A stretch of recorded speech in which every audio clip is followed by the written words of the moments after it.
Next is public versus private IPs. अभी तक आपके दिमाग में बहुत सारे सवाल आ रहे होंगे कि यार कुछ आईपी एड्रेसेस का यूसेज अपन ने बहुत ज्यादा देखा है, या फिर जब हम एक ब्रॉडबैंड कनेक्शन परचेस करते हैं तो एक्चुअल में हम करते क्या हैं, या फिर हम एक जब ब्रॉडबैंड कनेक्शन परचेस करते हैं और अपने घर पर मल्टीपल डिवाइसेस को कनेक्ट करके इंटरनेट चलाते हैं तो फिर वो मैकेनिज्म क्या है। अपना इंजीनियरिंग कॉलेज क्या परचेस करता है, वो कैसे एक प्राइवेट घर के पर्टिकुलर आईपी से डिफरेंट होता है, या फिर वो लैब्स में कैसे आईपी एड्रेसेस को यूज करते हैं। बहुत सारे ऐसे क्वेश्चंस आपके दिमाग में चल रहे होंगे। क्लियर है? नाउ तो सबसे इंपॉर्टेंट, जब भी कभी आप एक ब्रॉडबैंड कनेक्शन खरीदते हैं या आपका कॉलेज एक कनेक्शन खरीदता है तो वो एक पब्लिक आईपी खरीदता, एक या एक से ज्यादा। तो अपन घर की बात करते हैं तो हम एक ही ब्रॉडबैंड कनेक्शन खरीदते हैं तो पर्टिकुलर एक आईपी एड्रेस खरीदते हैं। आईपी एड्रेस जनरली हम एजेंट्स के थ्रू खरीदते हैं, तो एजेंट्स अपने मार्केट में आईएसपीस के नाम से फेमस है, इंटरनेट सर्विस प्रोवाइडर्स। वो हमको एक पब्लिक आईपी असाइन करते हैं।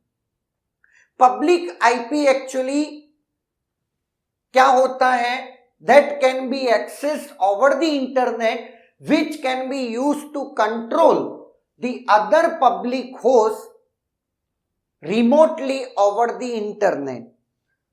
जब एक पब्लिक होस्ट होता है तो वो इतना पावरफुल होता है कि आप किसी और पब्लिक होस्ट को भी रिमोटली कंट्रोल कर सकते हो। क्लियर है? नाउ लेकिन अगर मेरे घर पे मेरे को 4 कंप्यूटर चलाने हैं तो मैं क्या 4 पब्लिक आईपी खरीदूं? पॉसिबल नहीं है। तो हम क्या करते हैं, एक पब्लिक आईपी परचेस करके हम अपने अंदर एक प्राइवेट नेटवर्क एस्टैब्लिश करते हैं। और जब प्राइवेट नेटवर्क एस्टैब्लिश करते हैं तो उस नेटवर्क के जितने भी होस्ट हैं उनको जो आईपी असाइन होते हैं वो प्राइवेट आईपीज होते हैं। क्लियर है? तो private IP that can be used within your private space without letting them directly expose to the internet. Now यहां पर जो भी कम्युनिकेशन प्राइवेट आईपीस करते हैं अल्टीमेटली वो पब्लिक आईपी के थ्रू करते हैं। अगर आपने देखा होगा, साइबर कैफे के एग्जांपल को अपन लेते हैं। साइबर कैफे वाला जो बंदा है वो एक आईपी खरीदता है, एक पब्लिक आईपी, और फिर अपने शॉप पे बहुत सारे डेस्कटॉप कंप्यूटर्स को कनेक्ट करता है। वो अपने अंदर एक प्राइवेट नेटवर्क एस्टैब्लिश करता है। तो जब भी कभी प्राइवेट होस्ट से कोई क्राइम कमिट हुआ होगा तो वो प्राइवेट होस्ट कभी नहीं पकड़ा जाएगा। पकड़ा कौन जाएगा? Public IP. क्लियर है? यस। पब्लिक आईपी मिलने के बाद जब स्क्रूटनी होगी तो बता दिया जाएगा कि उसने अपने अंदर प्राइवेटाइजेशन किया है, और लेट कि वो प्राइवेटाइजेशन जब करा होगा तो उसने कुछ इंफॉर्मेशन अपने पास भी होल्ड रखी होगी कि ये प्राइवेट आईपी इस टाइम से इस टाइम तक इस होस्ट को दिया था। और जैसे ही उस होस्ट पे जौन सा बंदा है उसका आपका आईडी कार्ड तो लेते ही है, बिना आईडी के साइबर कैफे आपको चलाने ही नहीं मिलता। तो ये जो कहानी है ये प्राइवेटाइजेशन की। क्लियर है? नाउ तो अब अपन देखते हैं कि एक्चुअल में ये वर्किंग होती कैसे है। लेट एक नेटवर्क है 200.200.200, ये क्लास सी का है। लेट ये क्लास बी का है 150.150। यहाँ पे 3 ऑक्टेट से मैंने डिफाइन किया क्योंकि क्लास सी में 3 नेटवर्क ऑक्टेट होते हैं, क्लास बी में 2। यहाँ का कोई एक होस्ट 100 यहाँ के किसी एक होस्ट से कम्युनिकेट करना चाहता है, लेट 50.50, तो it can communicate directly, no issue at all, because both are the public IPs 200.200.100 and 150.150.150 50.50। Clear है? Both are the public IPs और वो उतने पावरफुल हैं। क्लियर नाउ, लेकिन अगर ये पब्लिक आईपी ना हो करके लेट ये कह सकते हैं कि ये प्राइवेट आईपीज है। प्राइवेट आईपीज कौन से? लेट ये प्राइवेट आईपी है 200.200.1.1 और ये प्राइवेट आईपी है 150.150.2.2। नाउ ये होस्ट है, ये एक होस्ट है। अब इसने अपने अंदर प्राइवेटाइजेशन किया, इसने अपने अंदर प्राइवेटाइजेशन किया। क्लियर है? नाउ अब क्या होता है देखते हैं। इसके अंदर भी बहुत सारे होस्ट हैं, इसके अंदर भी बहुत सारे होस्ट हैं। तो जब भी कभी इन होस्ट को इंटरनेट चलाना होगा तो ये हर कोई इस पब्लिक आईपी के थ्रू बाहर कम्युनिकेट करेंगे। तो यहां के किसी होस्ट को यहां के किसी होस्ट से कम्युनिकेट करना है तो वो डायरेक्टली नहीं कर सकता, वो सब कम्युनिकेशन वाया होगा। क्लियर है? और इंफॉर्मेशन किनकी होगी? इनकी होगी कि इन लोगों ने कम्युनिकेट किया है। क्लियर है? नाउ यही कुछ काम आपकी लैब्स में भी होता है, जो आपकी कॉलेज की लैब्स हैं वो भी अपनी अपनी लैब में प्राइवेटाइजेशन करती। क्लियर है?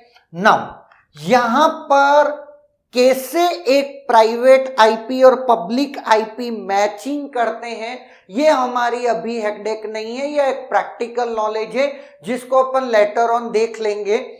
लेकिन यस, यहां पर मेरा मेन फोकस है कि प्राइवेटाइजेशंस होता है एंड प्राइवेटाइजेशंस में कुछ आईपी एड्रेस की रेंज डिसाइड होती है जो रिजर्व्ड है। क्लियर है? Now come to the range. Class A में प्राइवेट आईपी की जो रेंज है वो 10.0.0.0 से 10.255.255.255 है। नाउ अब अगर मैं बात करूं यहां पर number of networks in class A which are reserve for privatisation, तो आप क्या बोलेंगे? क्लास ए में तो पहले ऑक्टेट से हम क्या डिफाइन करते हैं? नेटवर्क। तो यहां पर तो कितने नेटवर्क्स यूज हो रहे हैं? ओनली 1, 10। क्लियर है? नाउ अगर मैं क्लास बी की बात करता हूं तो नेटवर्क कितने से डिफाइन होते हैं? 2 ऑक्टेट से, 172.16 से लगा करके 172.31.255 ये पूरी रेंज है। यहां पर नंबर ऑफ नेटवर्क्स कितने हमने प्राइवेटाइजेशन के लिए रिजर्व्ड रखे? दैट इज 16 से 31 इंक्लूडिंग बोथ। क्लियर? तो 16 नेटवर्क्स आ गए। अगर मैं क्लास सी की बात करता हूं तो क्लास सी में 3 ऑक्टेट से हम क्या करते हैं? नेटवर्क डिफाइन करते हैं। तो नंबर ऑफ नेटवर्क्स अब अगर आपसे प्राइवेटाइजेशन के लिए पूछे जाए तो दैट नंबर इज 256। क्लियर? अगर मैं आपको पूछूं total number of host which are reserved for privatization in class A, तो आप कहेंगे number of network is 1 and एक नेटवर्क में number of host in class A कितने होते हैं? 2 की पावर 24 माइनस 2, जो अपन ने प्रीवियस लेक्चर्स में पढ़ा है। नाउ क्लास B में 16 नेटवर्क्स एंड हर नेटवर्क में 2 की पावर 16 माइनस 2 वैलिड होस्ट। यहां पर 256 इंटू 2 की पावर 8 माइनस 2। क्लियर है? Now the one of the most important part is private IP can't be used as public IP. These are reserved IPs. Clear है? जब भी कभी हम लोग एक ब्रॉडबैंड कनेक्शन खरीदते हैं तो हमारे पास एक मॉडेम और राउटर आता है।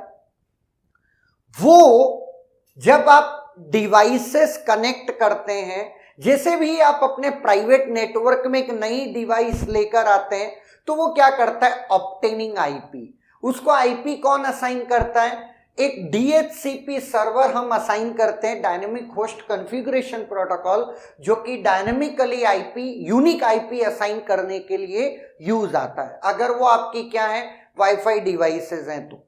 क्लियर है? अगर स्टैटिक आईपीस भी आप असाइन कर सकते हो, डायनेमिक आईपीस भी आप असाइन कर सकते हो। ये सब काम आप करते हो अपने प्राइवेट स्पेस में, लेकिन जब भी कभी उस प्राइवेट स्पेस में कोई क्राइम कमिट होगा तो रेस्पॉन्सिबल प्राइवेट आईपी ना होकर के पब्लिक आईपी होगा। उस पब्लिक आईपी के ओनर को बचने के लिए वो अपने अंदर एक टेबल मेंटेन करेगा कि ये प्राइवेट आईपी इस समय से लगा करके इस समय तक किस पर्टिकुलर होस्ट को असाइन था, और होस्ट के पास क्या है, MAC address which is unique to the system and permanent. तो मैक एड्रेस किसका ये पता लगा लिया जाएगा, है या ना। तो ये कुछ कॉन्सेप्ट हो गया किसका, पब्लिक वर्सेस प्राइवेट आईपीस का। क्लियर है? Is there any doubt?